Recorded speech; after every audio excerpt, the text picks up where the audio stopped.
안녕하세요, 여러분. 혹시 몸은 안전한 집거실에 있는데 마음은 폭풍우 속에 있는 것 같지 않나요? 혹은 차가운 전쟁터의 참호 속에 홀로 남겨진 것 같은 기분을 느껴본 적이 있으신가요? 시계 바늘은 분명 2026년을 가리키지만 영혼의 시계는 어느 한 시점에 멈춰 서 있기도 합니다. 도무지 앞으로 나아가지 못하는 상태. 우리는 이것을 외상 후 스트레스 장애 즉 PTSD라 부릅니다. 오늘은 우리가 애써 외면해왔지만 우리 곁에 선명히 존재하는 마음의 흉터를 이야기하려 합니다. 물방울 얼굴의 순수한 주인공 윤희도 오늘 아주 특별하고 위험한 여행을 시작하려 합니다. 윤희는 우리와 닮았습니다. 작은 칭찬에 행복해하다가도 비난 한 줄에 투명하게 발해버리곤 하죠. 오늘 윤희는 참전 용사가 겪는 환청부터 민간인의 일상적 공포까지 그 심연을 건너보려 합니다. 인간의 선량함이 거대한 벽 앞에서 어떻게 무너지는지 그 충격적인 진실을 함께 찾아가 보시죠. 무너진 틈 사이로 어떻게 다시 희망이 새어 나오는지 그 과정을 윤희와 함께 지켜봐 주세요. 상상해 보세요. 1961년의 차가운 연구실. 윤희는 지금 거대한 실험의 한복판에 서 있습니다. 인생이라는 실험실에서 우리는 때로 내가 원치 않는 역할을 강제로 맡게 되기도 합니다. 윤희 앞에는 통제할 수 없는 전압 조절기가 있고 옆방에는 소중한 가치들이 묶여 있습니다. 삶은 때로 가혹한 선택을 강요합니다. 너는 이제 영원히 예전으로 돌아갈 수 없다고 말이죠. 흰 가운을 입은 권위적인 박사가 윤희에게 명령합니다. 어서 스위치를 누르세요. 처음엔 아주 낮은 전압이었습니다. 사소한 실수나 작은 사고 같은 가벼운 충격이었죠. 윤희는 미안해하며 스위치를 누릅니다. 하지만 고통은 멈추지 않고 전압은 계속 올라갑니다. 옆방의 비명은 점점 더 커져만 갑니다. 윤희의 물방울 얼굴이 공포로 떨리기 시작합니다. 박사님, 저 사람이 너무 고통스러워해요. 제발 이제 그만두고 싶어요. 윤희가 애원합니다. 하지만 박사는 단호하게 말합니다. 모든 책임은 제가 집니다. 당신은 계속해야만 합니다. 이것이 바로 PTSD의 발단입니다. 사건은 끝났지만 우리 뇌의 경보 장치는 꺼지지 않은 거죠. 이제 실험실을 나와 윤희의 평범한 일상으로 가봅시다. 월요일 아침, 윤희의 사무실입니다. 며칠 밤을 새워 준비한 기획안이 상사의 책상 위에서 종이 조각처럼 무참히 구겨집니다. 윤희 씨, 이게 최선이야? 정말 실망스럽네? 상사의 차가운 한마디가 가슴에 박힙니다. 단순한 비판일 수 있지만 과거 직장 내 괴롭힘을 겪었던 윤희에겐 포탄 소리처럼 들립니다. 부당한 지시 앞에 윤희의 마음속엔 빨간 경고등이 켜지지만 입에선 사과가 먼저 나갑니다. 죄송합니다. 다시 하겠습니다. 이것이 바로 우리가 매일 겪는 소리 없는 일상의 전쟁입니다. 겉으로는 서류 뭉치가 오가지만 윤희의 뇌 속에서는 생존을 위한 처절한 전투가 벌어집니다. 점심시간도 편치 않습니다. 동료들이 모여 한 명을 은근히 따돌리는 대화가 오갑니다. 윤희는 마음속으론 잘못된 걸 알지만 무리의 리더가 눈치를 주자 침묵을 선택합니다. 외면당하고 싶지 않다는 공포가 윤희의 도덕적 근육을 순식간에 마비시킨 것입니다. 과거 누군가에게 도움을 요청했다가 거절당했던 아픈 기억이 다시 윤희의 발목을 잡습니다. 퇴근 후 연인을 만난 윤희. 하지만 연인은 윤희의 옷차림부터 말투까지 모든 것을 통제하려 하죠. 다 너 잘되라고 하는 소리야. 이 달콤한 권위 앞에 윤희는 자신의 색깔을 지워나갑니다. 갈등이 생길 때마다 윤희는 싸우기보다 얼어붙습니다. 상처가 윤희를 묶어버렸기 때문입니다. 밤늦게 SNS를 확인하는 윤희.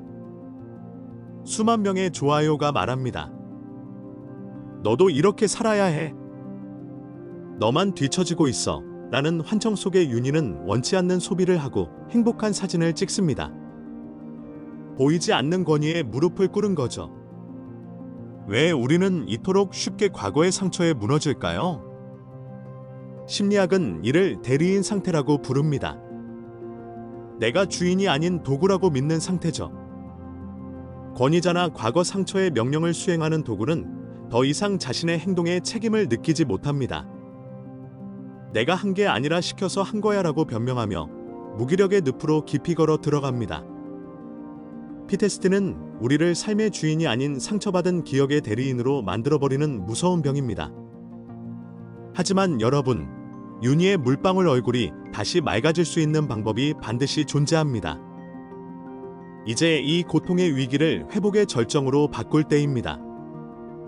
함께 용기를 내어볼까요? 복종의 사슬을 끊는 첫 번째 비밀은 바로 거리두기입니다. 상처와 나 사이의 틈을 만드세요. 과거의 기억과 지금의 나를 분리하는 연습입니다. 지금 내 몸이 반응하는구나라고 알아차리세요. 윤희는 이제 팀장님의 지시를 받을 때 혹은 악몽이 떠오를 때 스스로에게 질문을 던집니다. 지금 이 공포는 1961년의 것인가? 아니면 지금 2026년의 것인가? 라고 말이죠. 내 몸이 기억하는 과거의 반응과 현재의 물리적 안전을 분리하는 연습이 꼭 필요합니다. 대리인이 아닌 행위자로서의 자신을 되찾기 위해 주어에 나를 넣기 시작하세요. 기억이 나를 괴롭힌다가 아니라 내가 지금 그 기억을 바라보고 있다라고 선언하는 겁니다. 밀그램의 실험실에서도 35%의 윤희들은 끝내 스위치를 거부하고 자리에서 일어났습니다. 그들은 특별한 영웅이었을까요? 아니요. 그들은 단지 자신의 행동에 책임을 지려 한 보통 사람이었죠. 내 손가락이 누르는 스위치는 내 책임입니다라고 말했던 평범한 이들이 변화를 만들었습니다.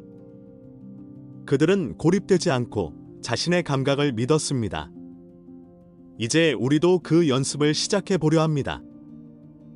당장 오늘부터 실천할 수 있는 심리 훈련법 5단계를 윤희와 함께 하나씩 배워보겠습니다.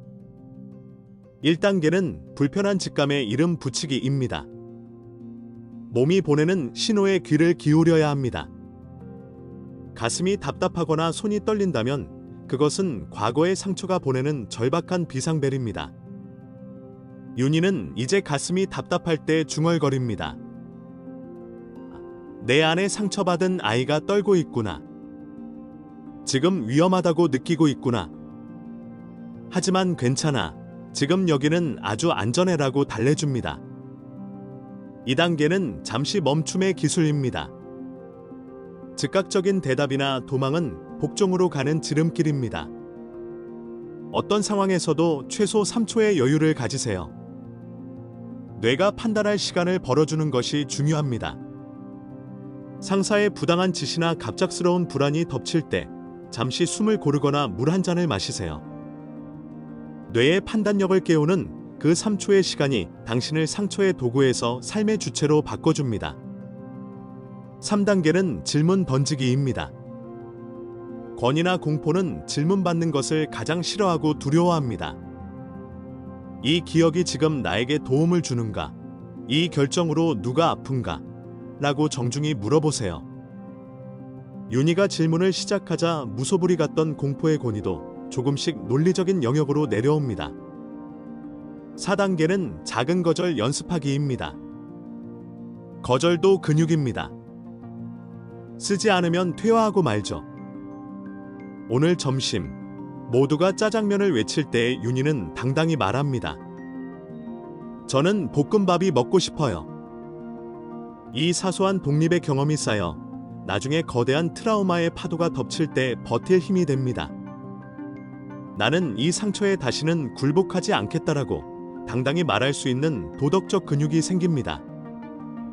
5단계는 나만의 도덕적 지지자 찾기입니다. 당신의 고통을 이해해줄 단 한 사람이 필요합니다.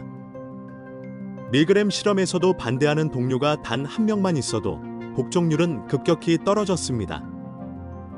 혼자라면 두렵지만 내 상처를 있는 그대로 들어줄 사람이 있다면 권위의 마법은 힘을 잃습니다.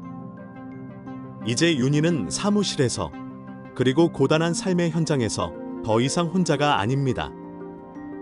여러분, 때로는 복종과 포기가 편안하게 느껴집니다. 생각도 책임도 필요 없기 때문이죠.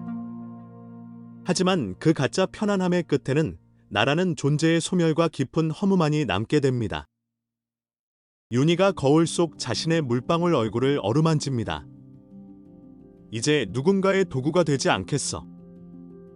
내 상처의 주인은 나야. 내 치유의 속도도 내가 정할 거야.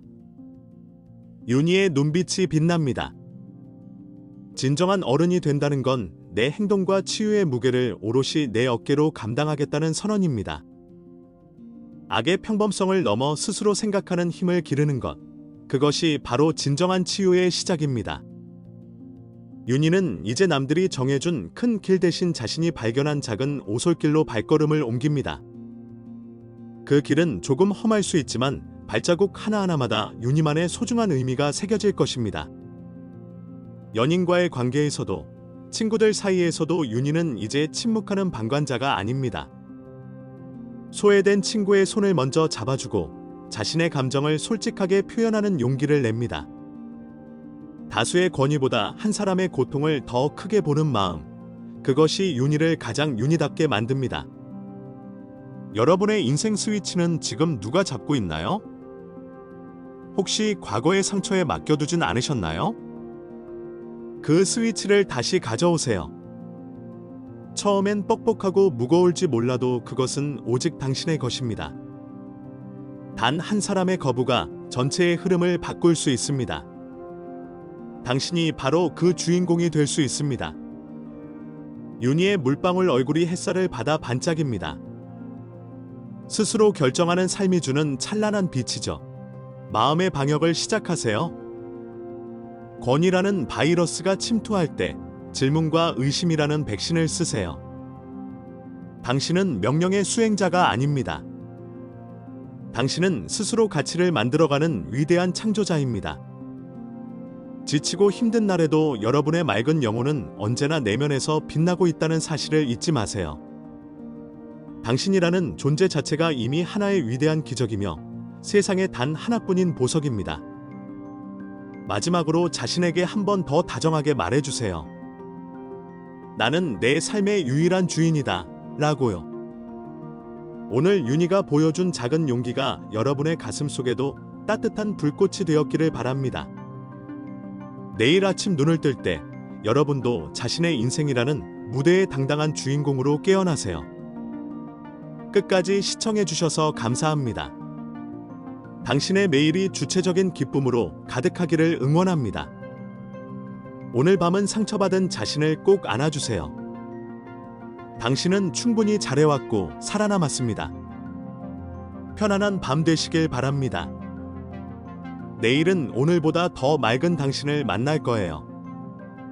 사랑합니다.